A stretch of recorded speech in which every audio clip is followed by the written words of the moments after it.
Have you ever avoided starting something because you weren't sure you could do it perfectly? Or finished a project only to obsess over tiny flaws no one else would even notice? Maybe you've spent so much time planning, researching, and tweaking that the deadline passed and you still didn't finish. That's the hidden curse of perfectionism. It doesn't push you forward, it keeps you stuck. You procrastinate, not because you're lazy, but because the weight of perfect feels impossible. You stay up late, reworking details no one will ever see. And even when you succeed, the victory feels empty because your mind is already whispering, you could have done better. Perfectionism pretends to be ambition, but in reality, it's fear. Fear of failure, fear of judgment, fear of never being enough. And the truth is, that fear shrinks your world. But here's the part no one tells you: perfectionism isn't permanent. There are ways to break the cycle, ways to stop obsessing, start moving, and finally feel good about the work you do. And that's exactly what we're diving into in this video. Perfectionism always looks good from the outside.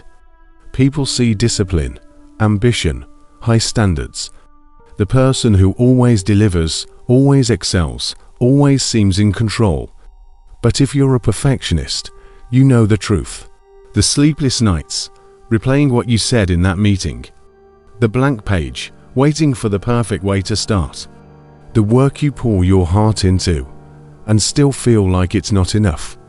Perfectionism doesn't look like ambition from the inside. It looks like hesitation. It looks like procrastination. It looks like staring at the same project for hours, too afraid to call it finished. Here's the paradox: the perfectionist isn't lazy. They care too much, so much that it paralyzes them. The email must be flawless before it's sent. The idea must be genius before it's shared. The project must be bulletproof before the world can see it.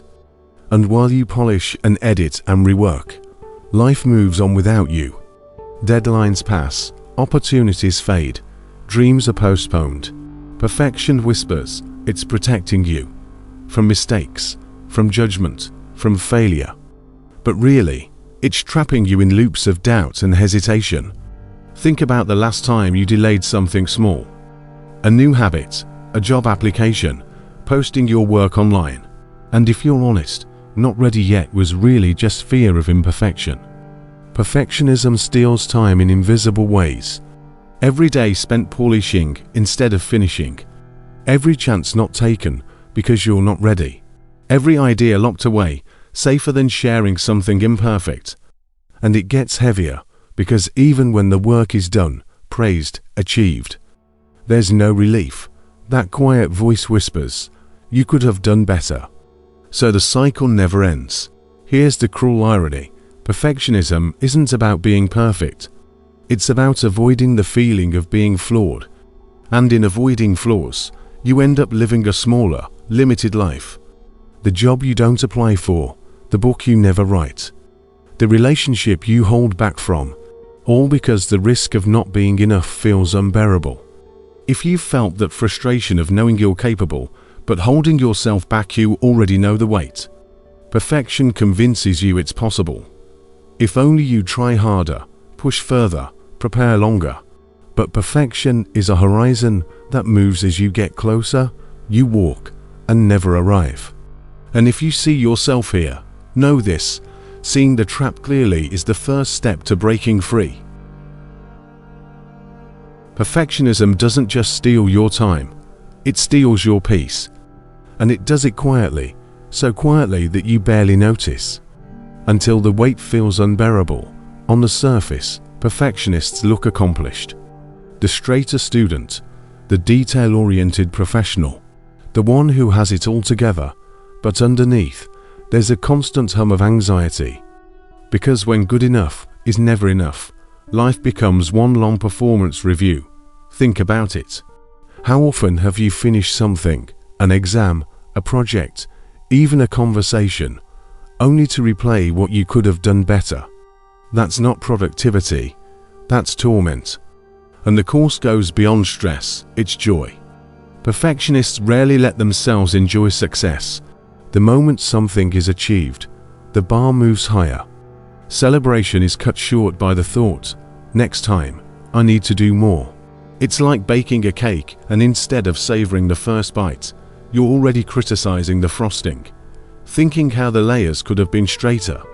The moment passes, the joy disappears. Perfectionism also strains relationships, because when you hold yourself to impossible standards, you expect others to meet them too. The friend who cancels last minute, the partner who doesn't phrase things right. Mistakes aren't seen, they're magnified, and suddenly, everyone feels like they're failing you, even when they're trying. And the harshest judgment, often turned inward. Every stumble, every hesitation, every flaw replayed and magnified until it feels unforgivable. It's not just pressure, it's punishment. This is why many perfectionists live in quiet exhaustion. Burnout doesn't come from doing too much. It comes from never feeling like enough. Your body is tired, but your mind never rests.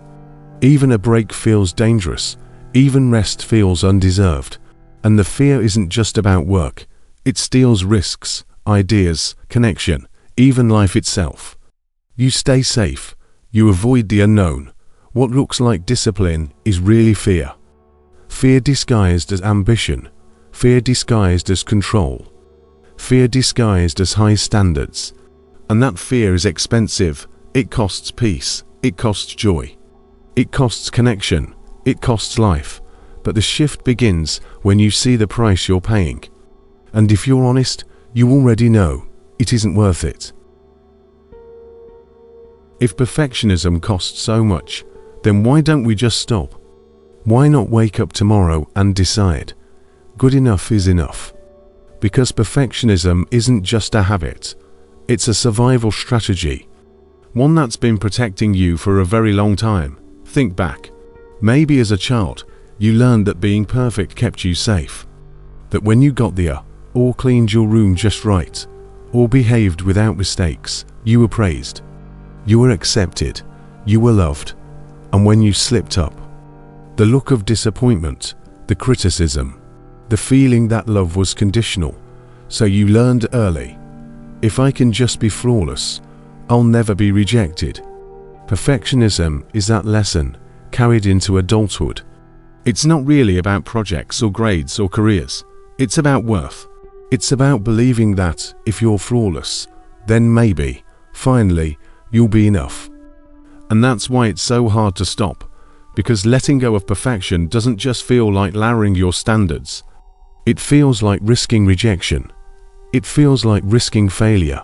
It feels like risking the very thing that once kept you safe. But here's the truth most perfectionists don't realize. The armor that protected you as a child is the same armor that now holds you back as an adult. It helped you survive then, but it stops you from thriving now. This is why telling a perfectionist to just relax or stop being so hard on yourself never works. Because perfectionism isn't logic, it's fear. And fear doesn't respond to reason. Fear only responds to safety.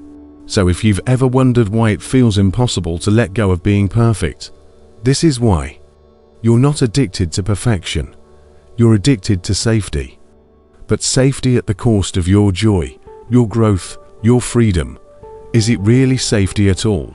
And that's where the shift begins, not by shaming yourself for being perfectionistic, but by realizing, it makes sense that I learned this. It makes sense that it feels hard to stop.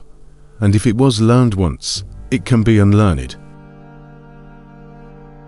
Here's the good news. Perfectionism isn't permanent. It's not who you are. It's a strategy you learned. And strategies can be unlearned. The first step is this: shift your target. Instead of aiming for perfect, aim for progress. Ask yourself, what would moving forward look like?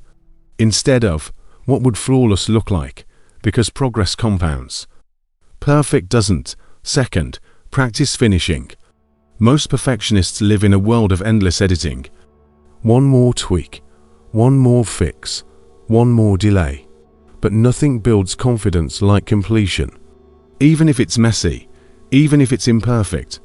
Start training your brain to value done over flawless. Because done moves you forward, flawless just keeps you stuck. Third, learn the power of good enough.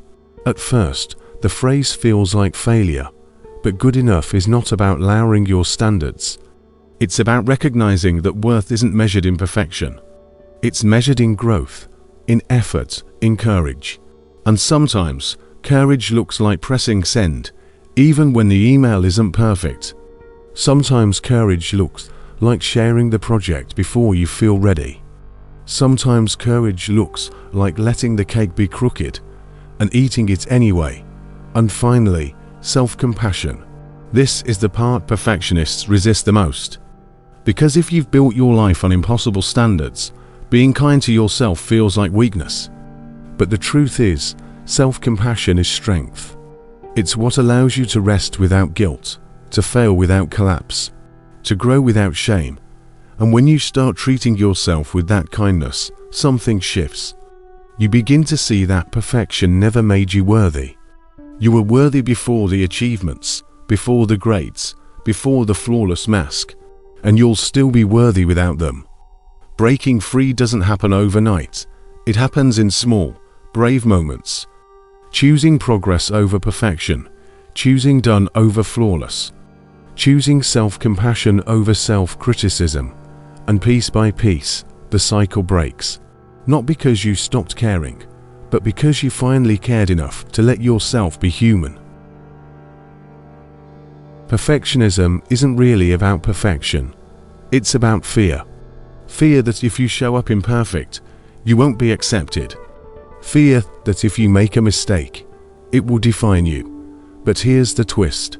The very thing you've been running from, imperfection, is the only thing that makes life real.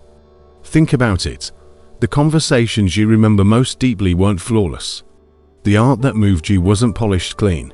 The people you love aren't perfect, and you love them anyway. So the real question isn't, how do I become perfect?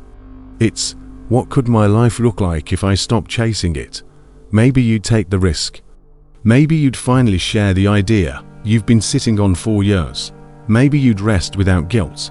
Maybe you'd laugh, knowing that the crooked cake still tastes just as sweet. Because perfection isn't what makes life meaningful. It's what strips the meaning away. And the moment you see that clearly, you're left with a choice. Keep chasing a finish line that never exists. Or step into the mess, the cracks, the flaws, where life actually happens. The answer isn't complicated. But it is uncomfortable, because the truth is, it was never about being perfect at all.